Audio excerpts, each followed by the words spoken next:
I mean, it just, and what, by the way, why do we still know nothing about that guy in Butler? What's going on? But Cash is going to get to the bottom of it. Yeah, there you go. By the way, yeah.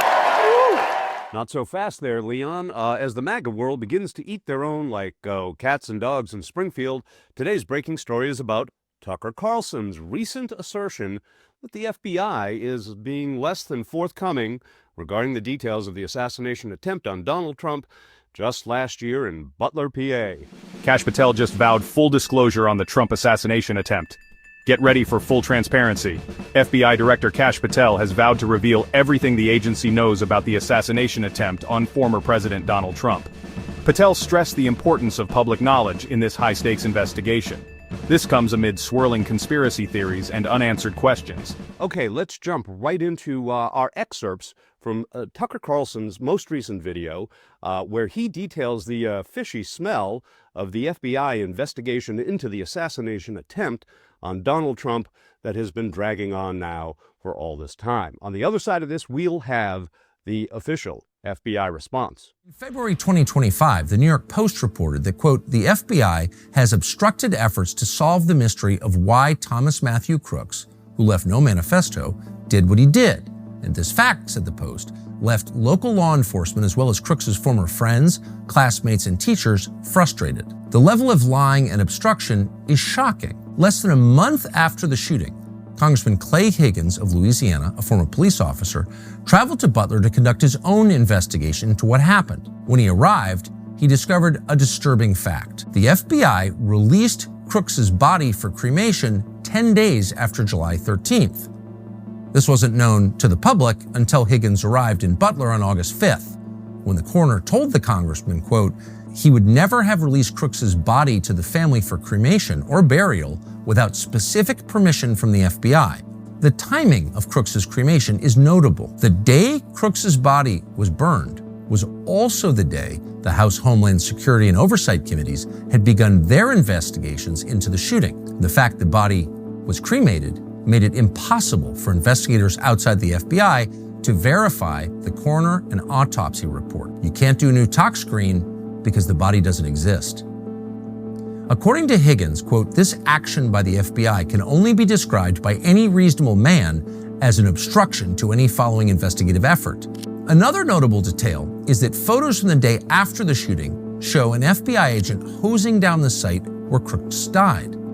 High-level intelligence officials and congressional sources told us this is very strange, and that the FBI usually hires out crime scene cleanup to third-party contractors. But in this case, they did it themselves, leaving no blood and no tissue for anyone else to analyze. In the photo, the agent's shirt says he's from the Technical Hazards Response Unit, a unit that collects traditional forensic evidence contaminated with hazardous materials. After the shooting, the FBI sent Crooks's phone to the Bureau's laboratory at Quantico, Virginia. Agents there were able to open it in less than 40 minutes using technology from an Israeli tech firm called Celebrate. According to the Post, FBI officials who served under President Joe Biden accessed Crooks's phone, computer, and his encrypted messaging apps in Belgium, New Zealand, and Germany. Yet none of the online activity the FBI has discovered was referred to in any way in the final congressional report that was released in December of 2024. Okay, here's what Newsweek reported late yesterday about this controversial assertion made by MAGA-Watt mouthpiece Tucker Carlson.